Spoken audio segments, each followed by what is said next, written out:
la guerre de 1994 au Rwanda, la guerre tribale, ethnique entre les Hutus et les Tutsis. Bon, tous ceux qui se sont déversés chez nous, ils ont constitué un groupe qui menaçait régulièrement aussi les frontières rwandaises. Il y avait l'Ouganda qui se plaignait du fait que le Congo hébergeait Konila, qui est aujourd'hui en Centrafrique. Voilà. Mais sa base était pratiquement localisée au nord-est de notre pays. Donc, tous ces pays-là avaient constaté que Mobutu, soit il était de connivence, soit il était incapable de gérer la situation. Et l'allié parfait, ça devait être le Rwanda? Oui, vous dites? L'allié parfait pour ce combat, ça devait être le Rwanda, par exemple? Non, pas l'allié parfait. C'est-à-dire qu'il y a eu une conjonction d'intérêts. Le Rwanda avait l'intérêt de sécuriser ses frontières, tout comme l'Ouganda. C'est la même chose pour ce qui est de l'Angola. Moi, j'étais en Angola, j'étais réfugié là-bas.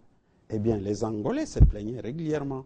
Bien qu'eux ne nous ont pas donné à cette époque-là les armes pour venir ici, comme c'était notre intention, mais ils se plaignaient régulièrement, l'UNIT était ravitaillé à partir d'ici.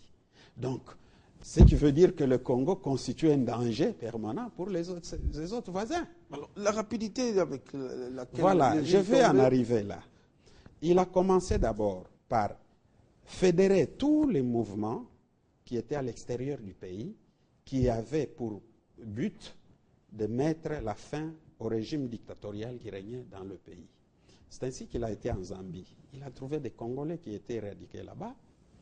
Il a été en Angola. Il nous a trouvés. Il a négocié avec tout le monde. Les aspirations étaient les mêmes. À l'intérieur du pays, vous étiez encore peut-être très jeune, mais vous vous souvenez que la situation n'était pas celle que... Oui, voilà. À 96, non, 96, 97, j'ai entré à l'université, je crois. Voilà, voilà. Déjà un grand garçon. Donc, vous connaissez la situation qui était en vigueur sur le plan économique, social, dictatorial, donc sur le plan des libertés. Tout ça a fait que les aspirations, il y a une conjonction d'intérêts communs pour les Congolais de mener une lutte vers son aboutissement, vers la libération du pays. Mais quel était l'homme? Il fallait avoir un leader qui pouvait fédérer tout le monde, qui pouvait faire que, incarner ses aspirations de tous les Congolais. Et ce leader, c'était Kabila. Mais ma question quand même... Alors, quand même, maintenant, justement, c'est la question, la rapidité. Voilà. Les aspirations des Congolais étaient de mettre fin rapidement. Et quand Kabila a fédéré tout ce monde-là, il a commencé la marche, il y a eu l'armée de Mobutu elle-même qui s'est fritée et qui adhérait automatiquement. Il y a eu la population. Une armée qui était infiltrée peut-être pendant des années? Non, pas infiltrée, qui était s'était fritée. Donc l'armée, c'est-à-dire pratiquement était en état de dislocation, l'armée de Mobutu.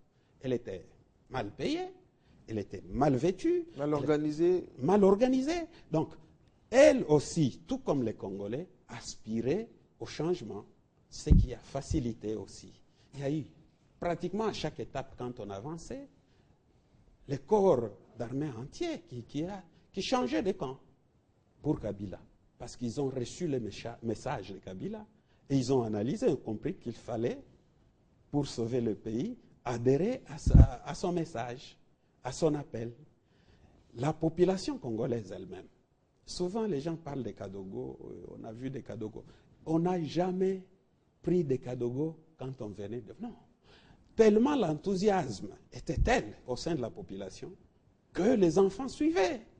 Ils suivaient d'eux-mêmes parce que c'était les discours au sein des familles. Ce qui aujourd'hui n'est plus acceptable. N'est plus acceptable. Des enfants dans l'armée. Voilà, effectivement. Mais même à cette époque-là, les Kadogo qui nous ont suivis, qui ont suivi Mzee Laurent Désiré Kabila, n'ont jamais commis de méfaits. Et au contraire, la population recevait ces Kadogo et leur donnait à manger. Vous vous êtes rendu compte quand ils sont entrés à Kinshasa. Alors, voilà. Je reviens à vous. Je vais prendre Norbert Yamba, acteur de la société civile. Vous avez suivi l'homme, peut-être que vous le connaissiez sur d'autres facettes.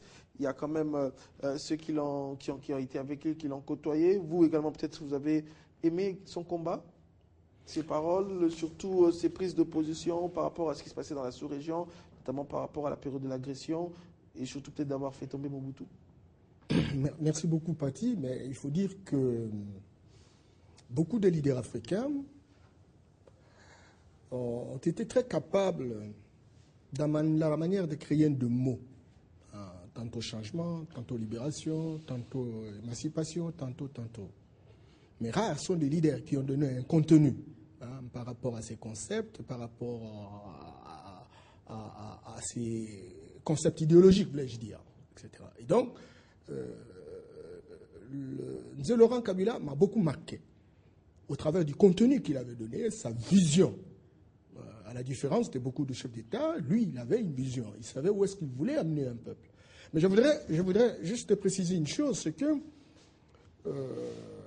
quand vous parlez de la rapidité, etc., vous comprenez que le Congo a connu des moments de déliquescence à cause de la mauvaise gouvernance, à cause de la privatisation des affaires publiques de l'État, qui visiblement a infantilisé, clochardisé, instrumentalisé tout un peuple. Il devenait de plus en plus nécessaire pour que véritablement on puisse se dépouiller de cette dictature très perfectionnée.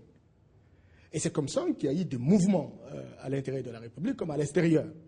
Les lumumbistes étaient à l'extérieur. Ils se battaient, je me rappelle le vieux que je vois là, les Célestins, ils se sont battus quand ils étaient encore à l'extérieur, etc.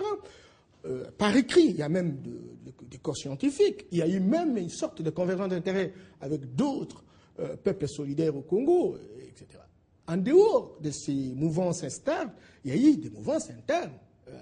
Rappelez-vous de ce qui s'est passé déjà dans les années 77, 78, avec la guerre des 80 jours, avec Boumana Taël, etc. Rappelez-vous de la naissance de l'IDPS. Rappelez-vous de la conférence nationale.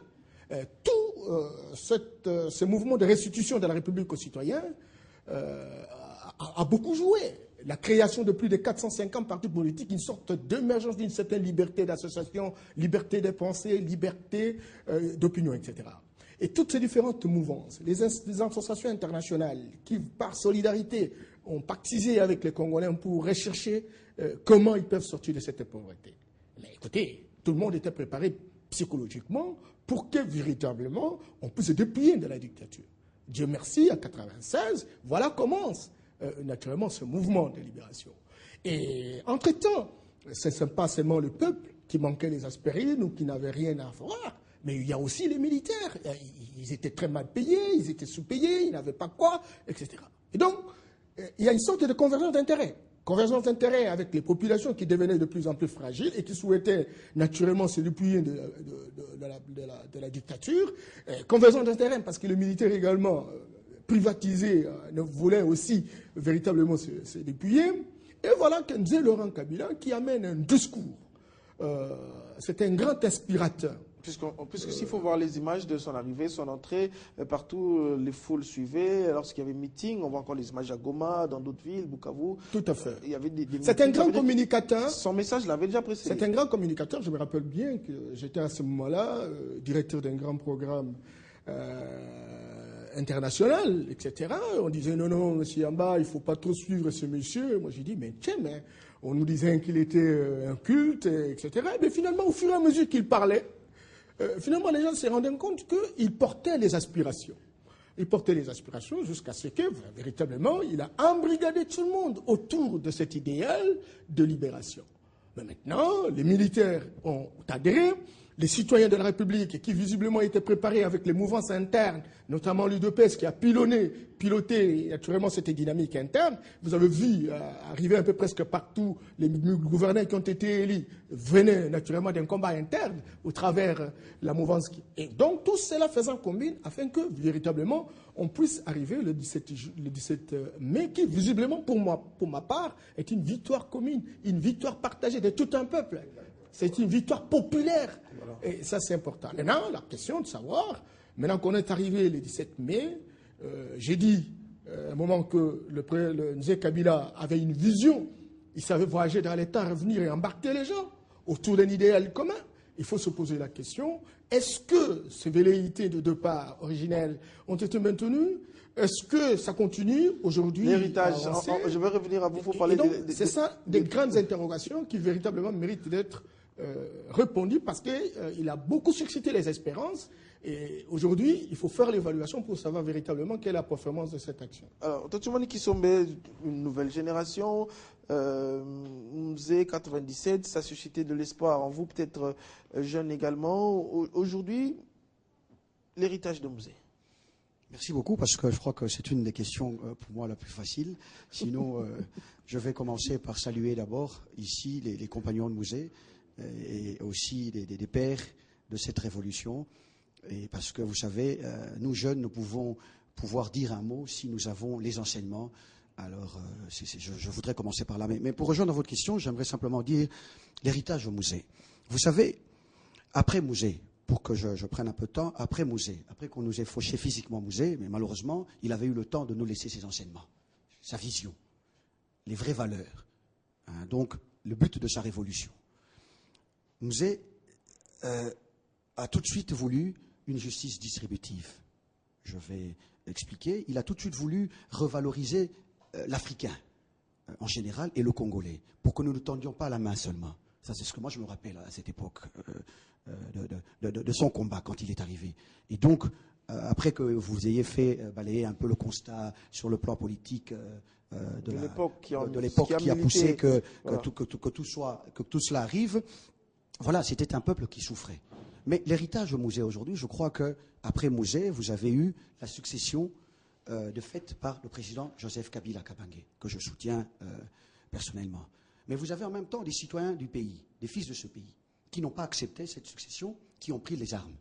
Vous avez Jean-Pierre Bemba, vous avez d'autres, beaucoup.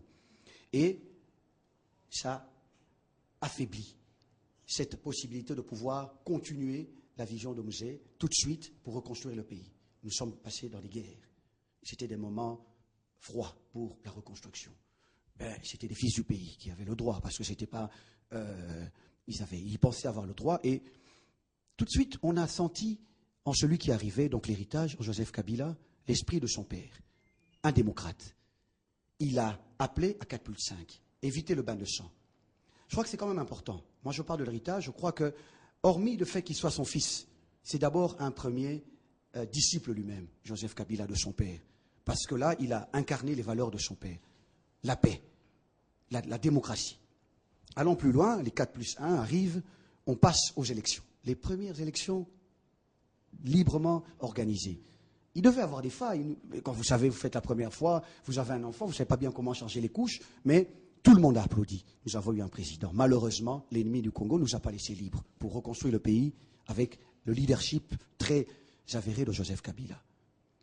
Vous avez des problèmes aujourd'hui que le peuple continue à souffrir. Le peuple décrit des problèmes sociaux. Mais actuellement, sur ce qu'il a pu se faire, sur ce qui a pu se passer, Joseph Kabila, qui est le leader, donc qui a été confié 2 fois le mandat par le peuple, je pense, a toujours fait de son mieux. Aujourd'hui, je voudrais, moi, me marteler sur le fait que Mzee Laurent Désir Kabila aurait voulu l'autosuffisance alimentaire. C'est la vision de Joseph Kabila. Aujourd'hui, nous avons des milliards de francs déversés sur l'agriculture. Là, maintenant, cette année, nous avons des milliards de francs congolais déversés sur, malgré la guerre. Je vous dis que sans la guerre, ça aurait été beaucoup plus. Malgré la guerre, des milliards de francs congolais, je me parle de lire parce que les précisions, mais je vous dis, malgré la guerre, cette année, des milliards de francs de congolais déversés pour l'éducation, pour restructurer, moderniser les écoles. Des milliards de francs congolais pour accompagner le développement. On aurait aujourd'hui, le 30 juin, lancé 200 bus. Malgré la guerre, je vous dis, ce n'est pas...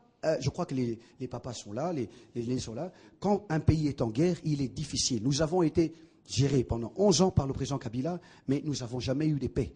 Mais il a fait tous ses efforts pendant la guerre. Et l'ennemi du Congolais, c'est le Congolais lui-même.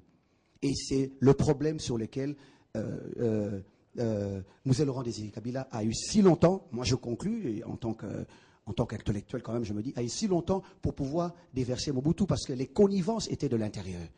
Le Congolais qui voulait que l'autre Congolais souffre, et aujourd'hui, il y a la même campagne qui continue en essayant de déstabiliser Joseph Kabila, qui n'est pas le fils de Mzee, Joseph Kabila qui est étranger, Joseph Kabila, c'est des faussetés.